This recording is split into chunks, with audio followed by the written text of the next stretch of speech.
আসসালামু আলাইকুম। আপনারা সবাই কেমন আছেন? আশা করি আলহামদুলিল্লাহ ভালো আছেন। আমিও ভালো আছি, সুস্থ আছি। সকাল থেকে ভিডিওটা শুরু করলাম। এখানে বাজে হলো 8টা সকাল। আমি বসি আর তোকমার দানা ভিজিয়ে রাখছিলাম, একটু ভিজিয়ে। তারপরে এটা আমি সকালে খাই, থাইরয়েডের ওষুধ খাই আর এটা খাই সকালবেলা। সকালবেলা উঠে তারপরে গাছে পানি দিয়ে আমার সকালটা এভাবে শুরু হয়। উঠে সকালবেলা গাছে পানি দিচ্ছিলাম। আজকে একটু সকাল সকালে উঠে গেছি।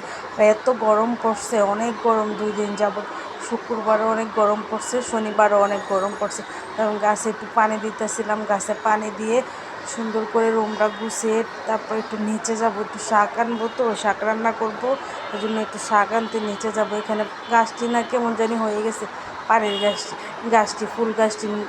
এত গরম আর এত রৌদ্র, পুরা রোদ যেমন আমাদের বাসায় পড়ে, এমন চারিদিকে জানালা না। আর এত গরম আমাদের বাসায়, অনেক গরম বাসাটায় অনেক রৌদ্রও আসে, গরমও আসে। আর আমার রুমটা তো অনেক গরম, গরমে ঢোকাই যায় না। সকাল 4 সাড়ে 4টা বাজে আলো হয়ে যায় সকালবেলা, এত গরম হয়। আর এত সকাল সকাল ঘুম ভেঙে যায় আল্লাহ। এরপরে একটু নিচে গেলাম, পানি দিয়ে নিচে গিয়ে শাক, কত পদের শাক। এখানে ডাটা দিয়ে অনেক সুন্দর লাগতেছিল। ডাটা তো আজকে রান্না করব না, যে আনলাম না। আইসা আবার বাসায় আইসা দেখি কি আমার বাচ্চা লেচু খাবে। কালকে লেচু আনছে, বছরের প্রথম ফল লেচু খাইলাম, মজাই লাগলো লেচুটা। লিচু খেয়ে বাচ্চারাও লেচু দিলাম, আমিও লেচু। আমার মেয়ে লেচু খায় না, আমার ছেলে আবার একটু লেচু খায়।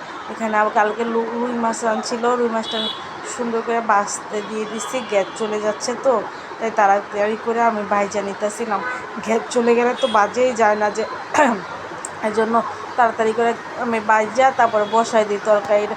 আজকে জালি দিয়ে মাছ রান্না করব, রুই মাছ রান্না করবো। আমার তো জালিদার রুই মাছ অনেক পছন্দ। আর লাউ জালি ঠান্ডা তো, আর এত গরমের ভিতরে একটু ঠান্ডা তরকারি ভালো লাগে খাইতে। লাউ খাইতে, পরে লাউ শাকের ঝোল খাইতে শিং মাছ দিয়ে অনেক মজা লাগে গরমের ভিতরে। এখানে আমি পরিমাণ মতন তেল দিছি, তারপর পেঁয়াজ কুচি দিছি, আদা রসুন বাটা দিলাম, একটু পানি দিলাম। পানি দিয়ে তারপর লবণ দিব, লবণটা দিয়ে তারপর হলুদের গুঁড়া দিব, মরিচের গুঁড়া দিব, ধনিয়ার গুঁড়া দিব। পরিমাণ মতন সব কিছু দিয়ে এই যে করব। এটা যদি আমার ভিডিওটা ভালো লাগে, আপনাদের কোনো অংশে লাইক কমেন্ট শেয়ার করে দিবেন। আমার ভিডিওটা বেশি বেশি দেখবেন আর আমার পাশে বেশি বেশি থাকবেন। এই যে এখানে আমি সব মশলা দিয়ে তারপরে হলো এটা কষাবো। কষানোর পরে হলো যে আমি সুন্দর করে জালিটা কাইটে রাখছিলাম। জালি একটা আলু দিছি, বেশি আলু দেই নেই, বেশি আমাদের ঘরে আলু খাইতে চায় না কেউ। জালিটা এত নরম হয়েছে আর অনেক ভাল লাগছিল জালিটা। আর মরিচ মরিচ দেখা যায় কি অনেক মরিচ দিছে, মরিচ অনেক দিনে 2 চামচ মরিচ দিই, কালারই এরকম বেশি কালার হয়ে যায় মরিচটা। এবার মরিচ আনছে এরকম কালার হয়ে যায়। এখানে হলো এটা আমি সুন্দর করে কষাচ্ছিলাম। কষানোর পরে হলো এখানে আমি গরম পানি অ্যাড করে দেবো।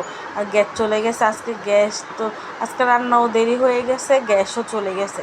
একটু রান্না বাচ্চা কাচ্চা নিয়ে ঝামেলা থাকলে, সকালবেলা আমার হাজব্যান্ড দোকানে চলে যায়, নাস্তা দিতে হয়, একটু ঝামেলা। যে বাজা মাছটি দিয়ে দিলাম, বাজা মাছটি দিয়ে তারপরে একটু আমি ঢাইকা দেবো। কারেন্ট চলে গেছিলো, কারেন্ট চলে আবার কারেন্ট আইসা পড়ছে। ধনিয়া পাতা দিয়ে দিলাম, ধনিয়া পাতাটা দিয়ে তারপরে হলো 5-6 মিনিট রেখে আমি নামাই ফেলবো।